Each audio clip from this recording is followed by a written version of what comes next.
You do? All right, we're back. You back, Jackie? Yes, yes, indeed. Yeah, we're back. So we fried up probably about 6 or 7 oxtails already. Not fried, actually seared. Searing the meat.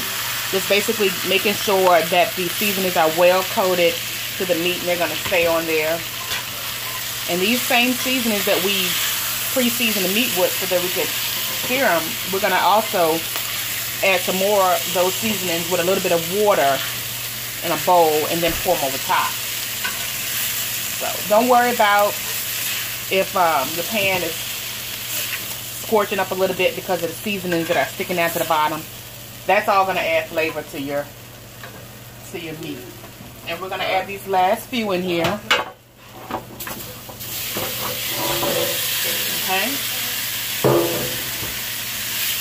And we're going to let these sear up as well. And you see how they created their own juice from the canola oil that we've added.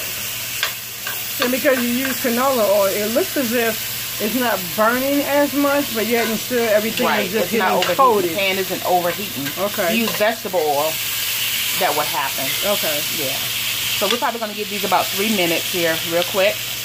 And while that's going, here, wash your hands. I constantly wash my hands, but stay on the meat, wash the meat.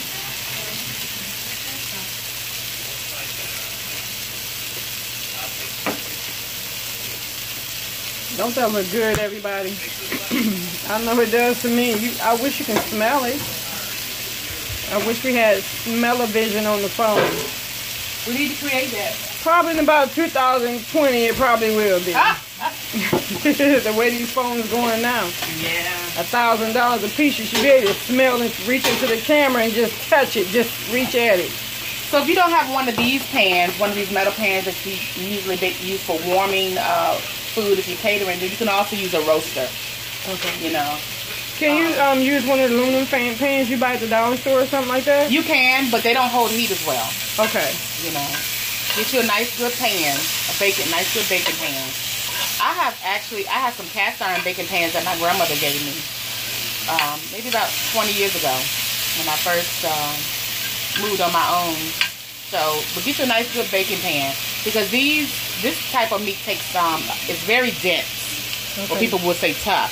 So you want to get you a nice heavy baking pan or something that can hold heat well, retain heat well, so that it can permeate the meat and let that heat go through there. Okay. And cook it thoroughly for you, okay? So we're gonna give this another 2 minutes.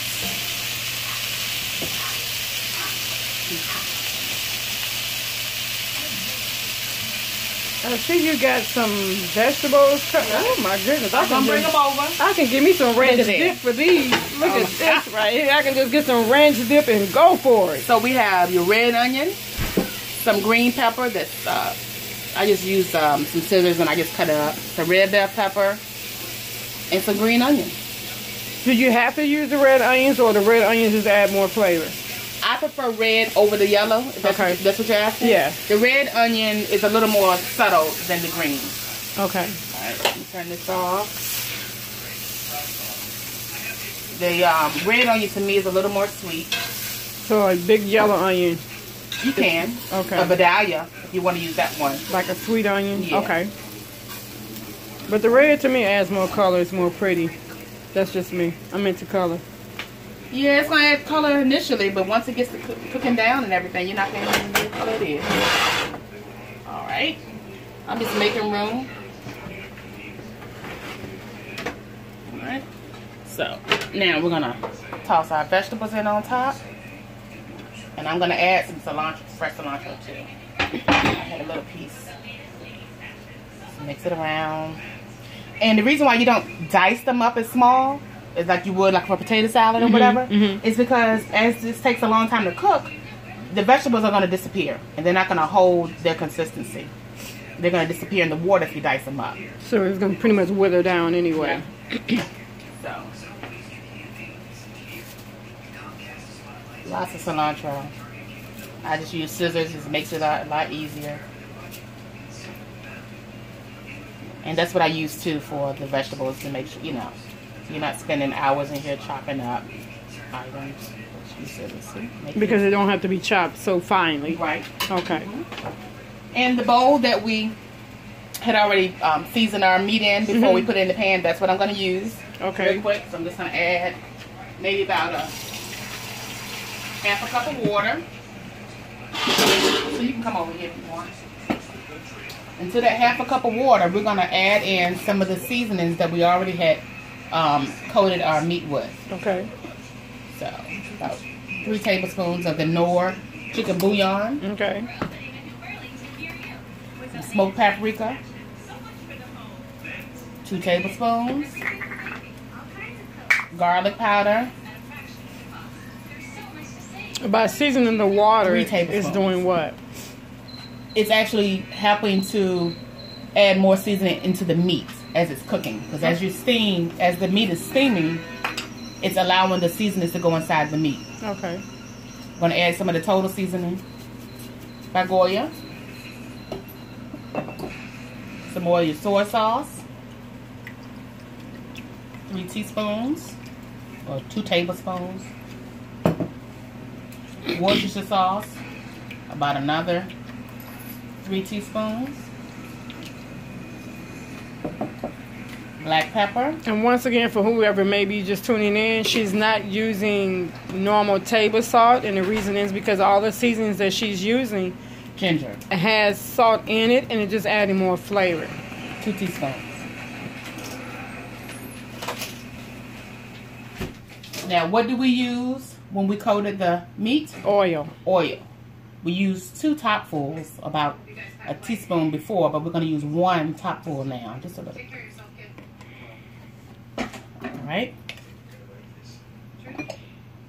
And that's sofrito. We had about 3 heaping spoons. We're going to add about 5 heaping spoons now. Now, let's do 6 because we got a lot of meat. 7. Never too much. And the only thing we're not adding back in is are those Sazon packets. Okay. Yeah. So it's probably better if I use a whisk, but I'm going to go ahead and use the spoon.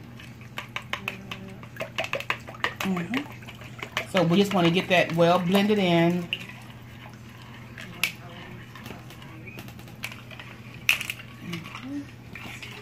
And we're going to take that.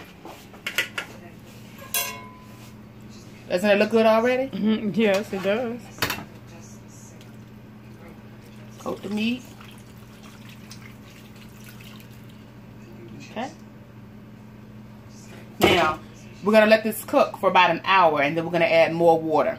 Because if you add too much water in the beginning, then the flavors really won't, the seasonings really won't get into the meat. We want the meat, the seasonings to actually sit over the meat first. And then we're going to add about 3 cups of water, okay? So we're going to put this in uncovered. In the middle, about the middle of the rack, and we still have it on 425.